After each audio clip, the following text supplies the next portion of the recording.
Halo teman-teman, selamat siang. Kita sama-sama siang ini berkumpul untuk membahas sebuah diskusi yang menarik tentunya. Kita mau ngangkat satu tema tentang sebuah komunitas unik di sela-sela masyarakat kita sebagai bentuk dari salah satu dari psikologi sosial yang kita pelajari. Di sini sudah hadir sama kita ada Kak Cecilia Rusli. Halo Kak, selamat siang.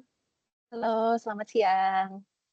Juga sama teman-teman kita dari ada Nisa, Kesha, Nova, sama Acika. Kita mau diskusi bareng ya, Kak ya, mengenai komunitas yang sudah Kak Cecil jalani. Oke, kita mulai saja. Silakan, kayak ada beberapa hal yang mungkin menarik untuk kita bahas ya ini. Hai Kak, Kak, Halo. aku ada pertanyaan nih untuk komunitas yang Kakak, ikutin sekarang. Kak, apa sih yang menginspirasi untuk mendirikan komunitas movie goers, Kak? Oke, jadi aku, sedikit memberikan, perkenalan. Jadi, komunitas moviegoers Indonesia ini sebenarnya, dulu memang karena ini kita udah, 13 tahun ya, jadi kita itu tuh pertama kali berdirinya di peringatan Hari Film Nasional, di tanggal 30 Maret, 13 tahun yang lalu, berarti tahun 2012. Gitu. Jadi, karena sebenarnya awal mulanya itu karena kita, sama-sama suka nonton film di bioskop. Jadi karena suka nonton film di bioskop, jadi misalnya satu 2 orang itu saling kenal, terus, ngajak temen-temennya lagi yang lain buat nonton bioskop. Nah akhirnya karena, ketemu dengan teman-teman yang ternyata hobinya itu sama, jadinya, jadi makin banyak gitu yang, ikutan. Nah akhirnya, dari situ karena sering nonton bareng di bioskop biasanya di setiap weekend, terus akhirnya pada saat itu tuh jadi semakin rame tuh yang pengen ikut nonton bareng. Nah, karena di saat tersebut itu, kita ngerasa kayaknya kalau seandainya nonton bareng sama cast and crew filmnya itu bisa membuat situasi nonton barengnya itu jadi lebih seru. Jadi waktu itu kita pertama kali nonton bareng yang kita adakan, di saat itu pas komunitas kita baru berdiri, itu kita adain nonton bareng film The Raid yang pertama.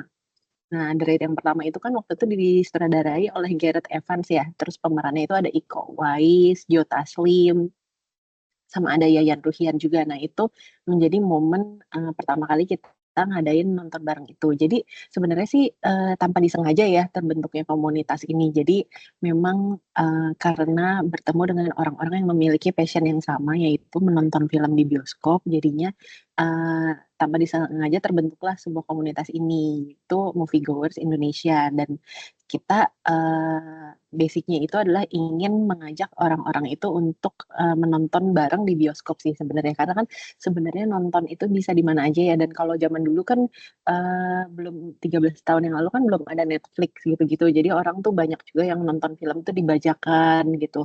Jadi kita ingin mengajak orang-orang untuk mengapresiasi film itu dengan melalui medium yang seharusnya, yaitu dengan, membayar tiket menonton di bioskop gitu. Awal mulanya seperti itu. Cukup unik dan menarik ya, Kak, ya? Iya iya. Iya, oke. Oke, aku udah Berawal cukup dari sih hobi untuk ya. itu sih, untuk Mhm, pengetahuannya. oke. Ada pertanyaan lain lagi? Jadi Atau berawal dari mungkin aku hobi. bercerita aja? Boleh, boleh, boleh. Iya, jadi, karena, kita, awal mulanya seperti itu, jadi kita memang pada saat itu banyak, suka ngadain nonton bareng dengan pemain dan juga sutradara filmnya sih, dan mostly itu memang film-film Indonesia karena kan, kita pengen, masyarakat juga lebih mengapresiasi film-film Indonesia gitu. Jadi bukan cuman The Raid doang, jadi setelah itu juga kita tuh kadang suka ngadain nonton bareng dengan menghadirkan, pemain-pemain filmnya gitu. Tapi karena kita bentuknya komunitas, jadi, konsepnya kita juga tidak memiliki dana gitu ya untuk memanggil cast and crew-nya, jadi kita lebih ke kalau seandainya memang cast and crew-nya itu, mau men-support aja, jadi mereka tuh datang pada saat kita lagi nonton bareng gitu. Dan, eee, Kalau dulu sih karena masih rame ya, jadi memang nonton barengnya tuh kadang bisa juga sewa satu studio kayak gitu. Tapi kalau sekarang karena memang udah nggak terlalu aktif juga ya, karena memang udah 13 tahun, jadi biasanya paling sekelompok kecil orang aja sih yang masih suka kadang nonton bareng seminggu. Karena tiap minggu pasti kita masih nonton di bioskop gitu. Mungkin aku boleh share sedikit beberapa foto kali ya, biar ada sedikit gambaran.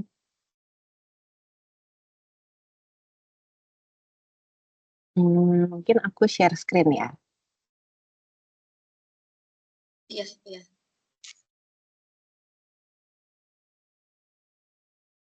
Nah, ini waktu kita itu kan 2012 ya, berarti waktu kita ulang tahun Moviegoers yang keempat itu kita juga ngadain kegiatan. Kita ada 2 kali kita bekerja sama dengan Yayasan Panti Asuhan Sayap Ibu di Jakarta.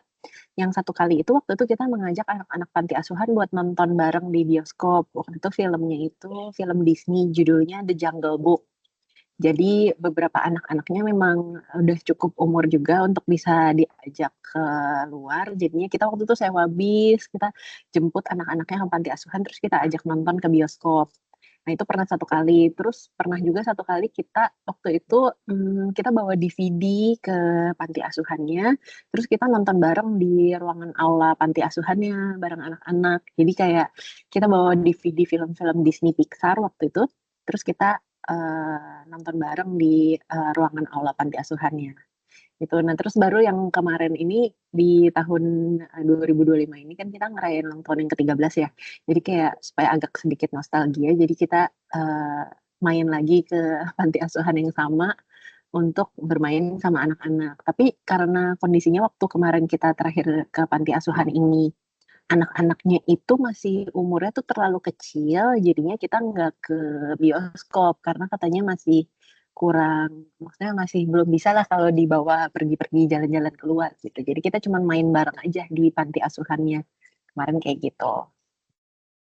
Tapi dulu waktu yang 2016 ini kita nonton bareng ke bioskop waktu itu sama mereka gitu. Ini panti asuhan saya ibu di daerah Jakarta Selatan ya, Barito situ gitu. Wah, cukup seru juga ya Kak Cecil ya. Jadi Mm-mm. selain bisa meluangkan hobinya dan juga bisa Mm-mm. berbagi juga ya dengan Iya, lingkungan iya, sekitar ya. iya. Seru-seru. Nah, mm-mm. Karena kita ini juga kan maksudnya bentuknya komunitas ya, jadi kita memang nggak ada sponsor sih. Jadi kita tuh lebih pendanaannya itu ya dari donasi dari kita-kita aja gitu, seikhlasnya. Jadi kita kemarin ngumpulin uang, uangnya terkumpul berapa, terus ya kita eh, panggil MC buat main games bareng di panti asuhan, sama kasih mainan-mainan, makan bareng sama anak-anak di panti asuhannya gitu sih. Gitu. Ini yang waktu dulu sih, waktu ya sekitar 10 tahunan yang lalu, waktu komunitasnya baru terbentuk, kita juga ada beberapa exposure juga, kayak um, ada beberapa majalah, koran waktu itu yang interview kita juga untuk sharing kayak gimana komunitas kita, kayak gitu. Terus kadang waktu itu di Trans7 juga ada quiz-quiz gitu, kita juga waktu ikut gitu. Tapi ini dulu ya jujur, karena sekarang udah pada eh, agak berumur dan udah pada sibuk kerja, jadi ya udah nggak seaktif dulu memang komunitasnya gitu. Ini contoh.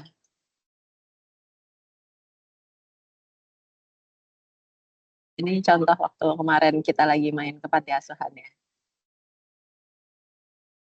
Gitu. Kurang lebih seperti itu. Kira-kira ada pertanyaan lain kah?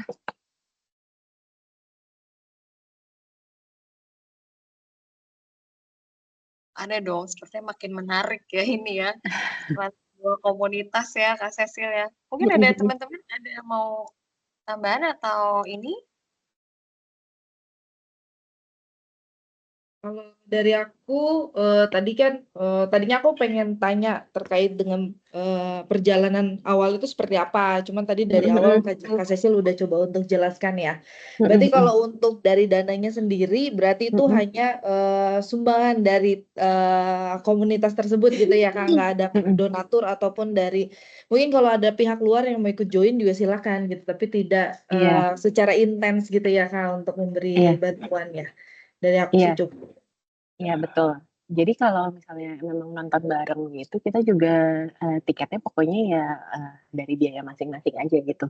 Dan kita nggak ada kayak uang kas gitu misalnya untuk kegiatan-kegiatan gitu kita nggak ada sih. Jadi cuman ya pokoknya tiap kali nonton bareng masing-masing misalnya ada satu orang yang akan beliin tiketnya dulu pakai MTix gitu misalnya, terus nanti habis itu semua orang ya langsung transfer bayar tiketnya aja gitu. Dan mungkin, yang bikin, bisa jadi sampai udah 13 tahun ini masih, berteman si orang-orang ini mungkin karena biasanya tuh setelah nonton bareng kita tuh juga kayak bahas tentang filmnya gitu sih.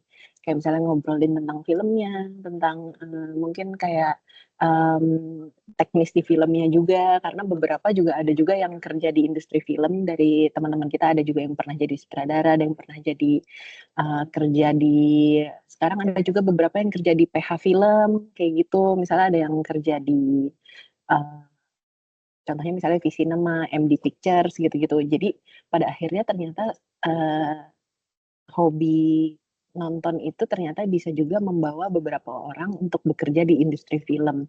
Meskipun secara tidak langsung ya, tapi ternyata maksudnya hobinya itu juga bisa,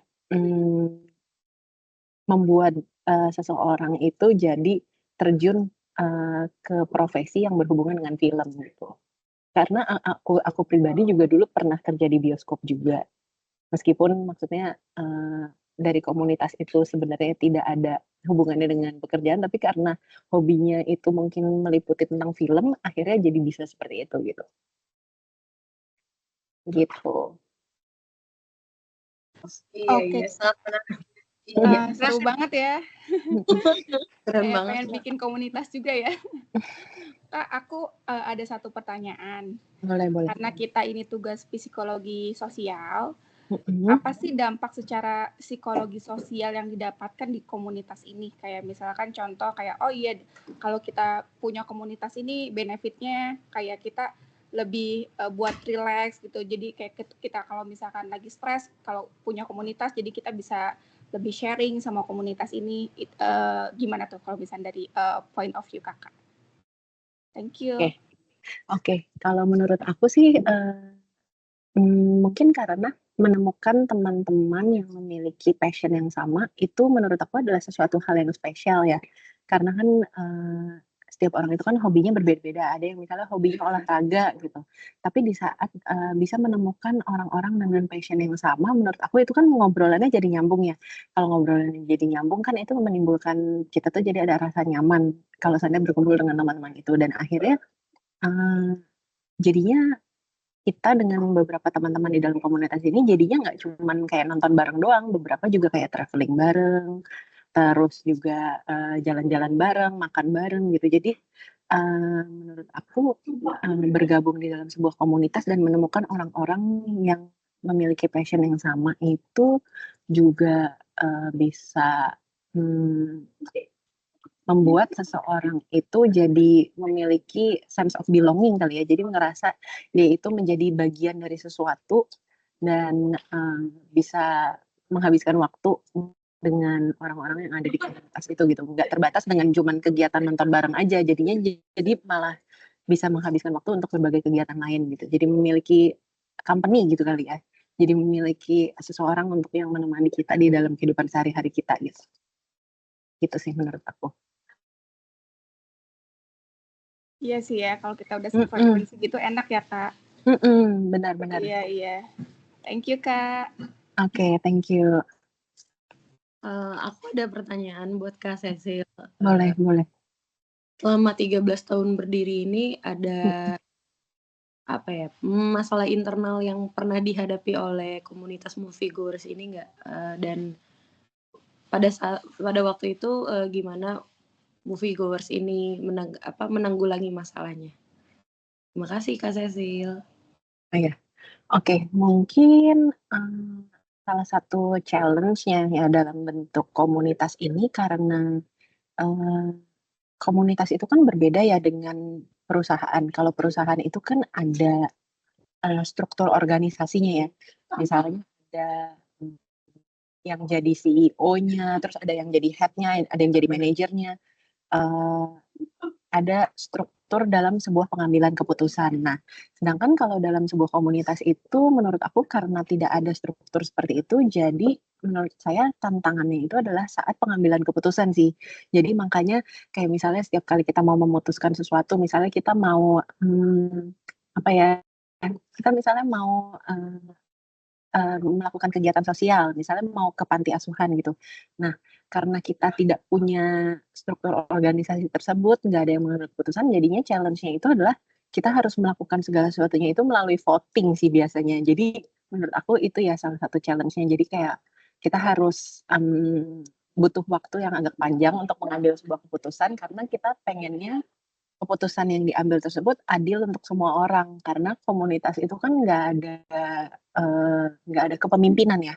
Jadinya semuanya itu kan levelnya sama. Jadinya setiap mau mengambil keputusan kita harus voting, mengambil suara terbanyak gitu. Kayak misalnya, oke kita mau melakukan kegiatan sosial, tapi kegiatan sosialnya nih ngapain? Jadi kita kayak harus ngerembukin bersama, bikin opsinya, terus voting dulu. Oh kita mau ke panti asuhan atau misalnya mau membantu korban banjir gitu misalnya. Jadi menurut aku challenge-nya itu sih, karena sebuah komunitas itu tidak memiliki struktur kepemimpinan, jadinya setiap kali mau mengambil keputusan atau misalnya mau nonton bareng film apa, biasanya harus dirembukin dulu atau di voting dulu kayak gitu sih. Menurut aku itu salah satu challenge-nya kalau dalam sebuah komunitas. Terima kasih Kak Cecil. Oke. Wah, Terima seru banget kasih. pengalamannya ya. Jadi dapat Ya, pengalaman, jadi jadi kalau punya ya. komunitas harus siap sabar ya Kak. Iya, Iya Harus benar-benar. lagi kita harus sefrekuensi ya. saling, iya, harus saling Benar. ngerti satu sama lain berarti ya Kak ya. Iya benar-benar harus saling mengerti dan nggak boleh memaksakan kehendak juga kali ya. Jadi harus gimana caranya keputusan yang diambil ataupun kebijakan yang memang disepakati itu adalah kesepakatan bersama gitu. Pengalaman Terima kasih. Saya coba rangkumin sedikit dari diskusi ini ya teman-teman ya. Sangat menarik nih. Jadi komunitas bukan hanya sekedar untuk menemani kita hura-hura, tapi juga ada hal menarik dari sebuah komunitas. Selepas dari siapapun kita adalah makhluk sosial yang memerlukan orang lain untuk berkumpul, bahkan untuk berekspresi. Dan melalui komunitas yang Kak Sesi lakukan saat ini, komunitas moviegoers juga sangat menginspirasi kita bahwa sebuah hobi, jika kita tekuni, jika kita berkumpul dengan teman-teman, kita lebih tenang, lebih bersifat apa ya, boleh healing atau apapun itu namanya, tapi juga bisa memiliki makna positif, yaitu bisa berbagi bersama, kegiatan sosial diselipkan di situ. Dan kita sih bersyukur dan mungkin akan inspirasi kita hari ini untuk mari berkomunitas. Sebelumnya terima kasih ya teman-teman. Kak Cecil terima kasih banyak untuk diskusi yang hari ini. Jadi kita tutup aja teman-teman. Thank you. Terima kasih. Thank you Kak Cecil. Terima kasih. Sehat banget.